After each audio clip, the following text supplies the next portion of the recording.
প্রথম আমি মালিকদের সাথে বসি নাই, প্রথম ইসমাইল ভাই সহ এখানে যারা শ্রমিক লিডার আছেন আমি অন্তত 35 জনকে দাওয়াত দিয়েছি, যাদেরকে আমরা অ্যাভেলেবেল পেয়েছি।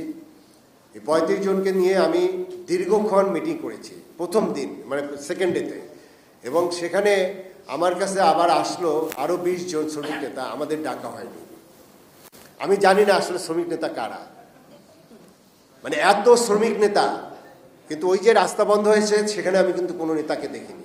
কেন টিএমজেড গার্মেন্টস আপনার 3 দিন বন্ধ করে গাজীপুর রাস্তা বন্ধ করে দিল?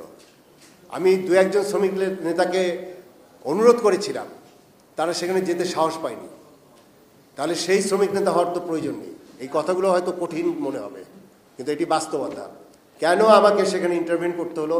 আমি ওভার টেলিফোনে কথা বলার পরে, আমি আশ্বস্ত করার পরে তারা সাথে সাথে রাস্তা ছেড়ে দিল। আমি মন্ত্রণালয় থেকে টেলিফোনে কথা বলে যদি রাস্তা ক্লিয়ার করতে পারি, তাহলে কেন শ্রমিক নেতারা সেখানে গেল না? আমার প্রশ্ন সেই শ্রমিক নেতাদের প্রতি। আমি একটা সিঙ্গেল জায়গায় গেলে আমি কিন্তু মালিক পক্ষের বক্তব্য পাই, কিন্তু শ্রমিক নেতারা কিন্তু একটা না। সেখানে এত ফেডারেশন, এত দল, এত পথ, এত মত, এবং অনেকে আবার মালিকেরও এজেন্ট। আমি ক্লিয়ার করে বললাম না, যদি প্রমাণ চান সেটা আমার কাছে কিছু তথ্য আছে। তাহলে কি দাঁড়াচ্ছে? এখানে নেতৃত্বের কিন্তু অনেকটাই বলবো যে আপনার সেই নেতৃত্বের সঠিক নেতৃত্ব নেই। আমি নিজে টিসিবি থেকে আমরা 10 লক্ষ কার্ডের ব্যবস্থা করে দিয়েছি, এবং টিসিবির এই রেশনের যে কি বলে সাশ্রয়ী মূল্যে আপনার এই রেশন পাওয়ার জন্য দীর্ঘদিন আন্দোলন ছিল, কই হয়নি তো। আমরা উদ্বোধন করে দিয়ে আসলাম 1 মাস আগে, আমরা দ্বিতীয় জায়গায় আমরা দিতে পারিনি। মালিকরা কি দিতে চায় না? তাহলে এখানে কি শ্রমিক নেতাদের কোনো দায়িত্ব ছিল না? আপনার 100 টাকা দামের তেল, 60 টাকা দামের চিনি, এটা কি শ্রমিকদের জন্য উপকার ছিল না? তা আমি কেন গত মাসে 10 লক্ষ শ্রমিককে আমরা দিতে পারলাম না? এই দায়িত্বটা কে নেবে? আমি তো সমস্ত অ্যারেঞ্জ করে আসছি, টিসিবি রেডি, বাণিজ্য মন্ত্রণালয় রেডি, আমরা রেডি। তাহলে কেন সেই তালিকাগুলো আসলো না? এখন আমরা অনেক আলোচনা করতে পারি, কিন্তু বিষয়টা হলো যে বাস্তবায়ন যখন করতে যায় তখন আর কাউকে খুঁজে পাওয়া যায় না।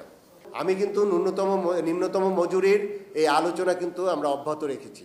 এটা এমন না যে আমরা বলি নাই যে 2005 বছর পরে, অর্থাৎ 2023-এর পরে এটি 2028-এ এটা আলোচনা করব। আমরা কিন্তু আলোচনা অব্যাহত রেখেছি। কিন্তু যদি বলেন এটা কালকেই ডিক্লেয়ার করতে হবে, নাহলে আপনার ওই যে 18 দফা আপনি সিগনেচার করার পরের দিন আমাদের কেন বেতন ডাবল করা হয়নি, এই জন্য রাস্তা বন্ধ করে দিয়েছেন, তখন কিন্তু আমি শ্রমিক নেতাদের পাশে পাইনি। আমার বক্তব্য হলো ওখানেই। অর্থাৎ আপনারা মালিকদের কথা বলবেন, আমরা মালিককেও যেমন আমার দিকে আমার শ্রমিকের ওয়েলফেয়ারও দেখতে হবে। সেখানে আপনি 18 দফা সিগনেচার করার পরে আমাদের ওখানে 14 নম্বর দফায় এই বিষয়টি আছে। সেখানে আমরা বলেছি যে আলোচনা অব্যাহত থাকবে।